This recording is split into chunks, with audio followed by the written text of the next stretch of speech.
Le terme « papabile » est une expression non officielle de l'italien, inventée à l'origine par les listes du Vatican, aujourd'hui répandue et reconnue internationalement dans plusieurs langues.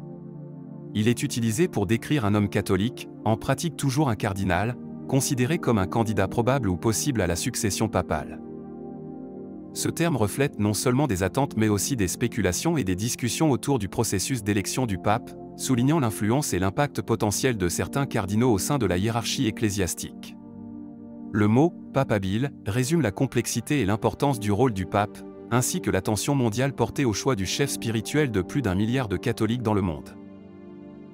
Le cardinal Luis Antonio Tagle, né le 21 juin 1957 à Manille, aux Philippines, est une autre papauté influente avec une histoire de service distinctif au sein de l'Église catholique. Après avoir étudié la philosophie et la théologie à l'Université Ateneo de Manille, Tagle a poursuivi ses études aux États-Unis, obtenant un doctorat en théologie sacrée de l'Université catholique d'Amérique à Washington, D.C. Ordonné prêtre en 1982, il a occupé diverses fonctions pastorales et universitaires aux Philippines. En 2001, il a été nommé évêque d'Imu, province de Cavite, aux Philippines, et en 2011, il a été élevé au rang d'archevêque de Manille, devenant ainsi la figure ecclésiastique la plus élevée des Philippines. Le pape Benoît XVI l'a élevé au rang de cardinal lors du consistoire du 24 novembre 2012. En tant que cardinal, Tagle a participé au conclave papal qui a élu le pape François en 2013. En 2015, le pape François a nommé le cardinal Tagle préfet de la Congrégation pour l'évangélisation des peuples, un département clé du Vatican chargé de coordonner les activités missionnaires et de promouvoir l'évangélisation dans le monde entier. Cette position a fait de Tagle l'une des personnalités philippines les plus influentes du Vatican. Tout au long de sa carrière, le cardinal Tagle s'est fait connaître pour son approche pastorale et son engagement à impliquer les gens au niveau local. Il a été activement impliqué dans diverses initiatives visant à lutter contre la pauvreté, les inégalités et d'autres problèmes sociaux aux Philippines et dans le monde. Sa capacité à établir des liens avec les fidèles et son accent sur un christianisme compatissant et socialement engagé ont fait de lui un candidat particulièrement populaire parmi les catholiques qui valorisent une approche plus inclusive et plus attentive aux problèmes du monde moderne.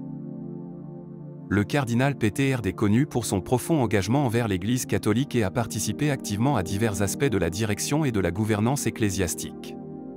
Né le 25 juin 1952 à Budapest, en Hongrie, Erd a entrepris ses études à l'Université pontificale grégorienne de Rome, où il a obtenu un doctorat en théologie.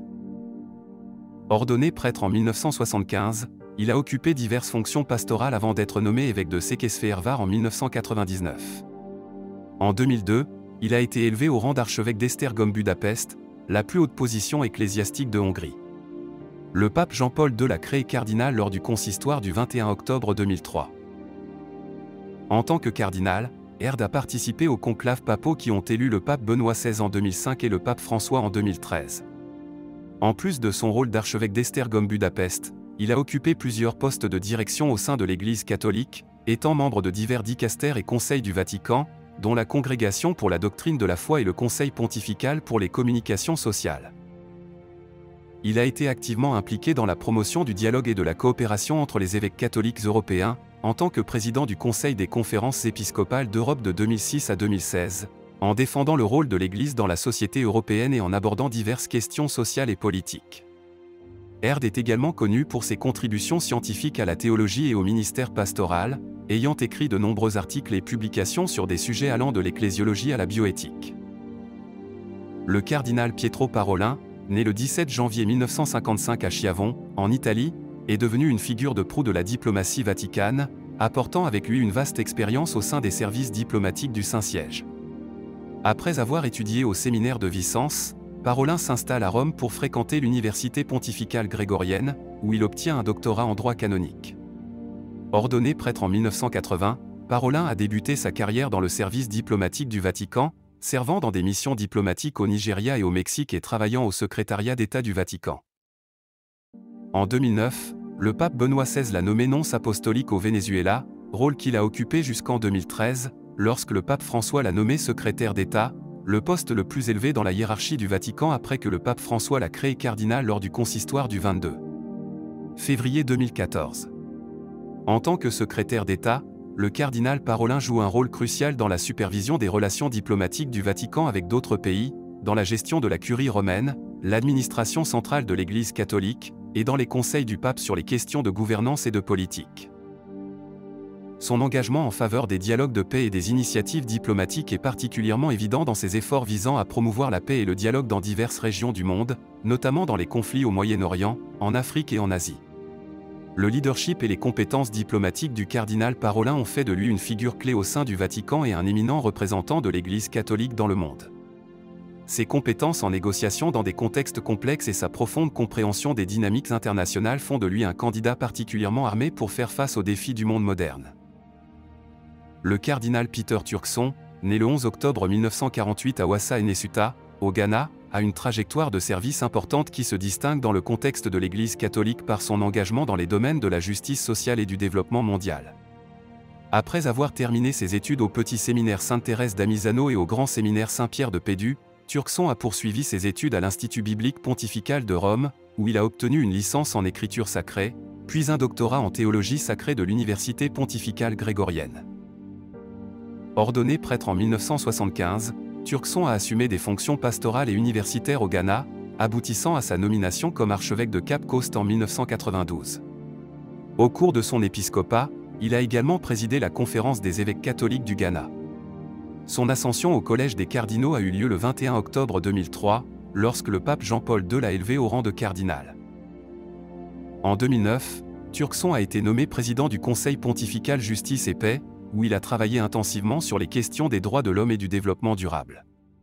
Il a joué un rôle important en encourageant l'Église à s'attaquer aux problèmes mondiaux tels que la pauvreté, les inégalités et la gestion de l'environnement, en représentant le Vatican dans divers forums internationaux et en promouvant les positions de l'Église sur les questions sociales et éthiques. La considération de Turkson comme pape habile lors du conclave qui a élu le pape François en 2013 souligne l'estime et le respect dont il jouit au sein de la communauté ecclésiastique. Bien qu'il n'ait pas été élu pape, il reste une figure respectée au sein de l'Église catholique, connue pour son approche pratique et sa concentration sur les problèmes réels des populations, en particulier dans les pays en développement. Le cardinal Christoph Schönborn, né dans une famille noble autrichienne en 1945, incarne un exemple de dévouement inconditionnel à la foi, à l'intellect et au service. Après avoir entrepris des études théologiques et obtenu un doctorat en théologie, Schönborn fut ordonné prêtre en 1970, jetant les bases d'un chemin de leadership spirituel et académique qui le verra s'élever rapidement dans la hiérarchie ecclésiastique. Sa carrière a pris un tournant significatif en 1995 lorsqu'il a été nommé archevêque de Vienne, rôle qu'il a occupé avec distinction et continue d'occuper, faisant de lui l'un des dirigeants les plus influents des églises d'Europe. Son mandat d'archevêque a été caractérisé par un engagement infatigable en faveur de la pastorale et par un ferme engagement à s'attaquer aux problèmes contemporains à la lumière des enseignements catholiques. Parmi ses nombreuses réalisations, Schönborn est connu pour être un intellectuel de premier plan au sein de l'Église, un auteur prolifique et un conférencier qui a traité des sujets théologiques complexes avec clarté et perspicacité, les rendant accessibles à un large public. Ses efforts pour combler le fossé entre la foi et la raison, en particulier dans le contexte de la science et de la religion, lui ont valu la reconnaissance des érudits et des croyants. La vie du cardinal Schönborn a été une expression vivante des valeurs de compassion, d'intégrité et d'humilité, laissant une marque indélébile sur l'Église catholique et dans le monde en général. Sa capacité à affronter et à intégrer les défis du monde moderne avec la tradition catholique fait de lui un candidat de grande importance à la papauté, représentant un modèle de leadership qui équilibre l'érudition, la spiritualité et le sens pratique. Tous les cardinaux représentent non seulement l'excellence et le dévouement à l'Église catholique, mais aussi la diversité des expériences et des compétences qui caractérisent le Collège des cardinaux. Chacun apporte avec lui une expérience unique de service, de théologie, de diplomatie et d'engagement social, reflétant la complexité et la richesse de l'Église mondiale. Leur leadership s'étend au-delà des frontières géographiques et culturelles, influençant profondément la vie des fidèles et l'orientation future de l'Église catholique. En considérant l'avenir de la papauté, c'est Papable offre des perspectives prometteuses pour une papauté qui relève les défis contemporains tout en restant fidèle aux racines historiques et spirituelles du christianisme. Avec un équilibre entre tradition et innovation, le prochain pape devra naviguer dans les eaux d'un monde en évolution rapide, en tirant parti des fondements de la foi, de l'espérance et de la charité qui ont toujours soutenu l'Église. En fin de compte, le conclave qui décidera du prochain successeur de Saint-Pierre aura non seulement la responsabilité de choisir un chef spirituel, mais aussi la tâche d'interpréter et de guider la réponse de l'Église aux besoins urgents de notre temps. La sagesse, l'humilité et le courage de ces hommes seront cruciaux pour guider l'Église vers un avenir qui continue d'inspirer et de guider des millions de personnes sur le chemin de la foi. Ces hommes incarnent donc non seulement les qualités requises pour le rôle de pape, mais démontrent également le potentiel d'une papauté capable de répondre efficacement aux besoins du XXIe siècle, en promouvant une Église véritablement inclusive, compatissante et renouvelée. Si vous avez aimé la vidéo, commentez Amen. Que Dieu te bénisse.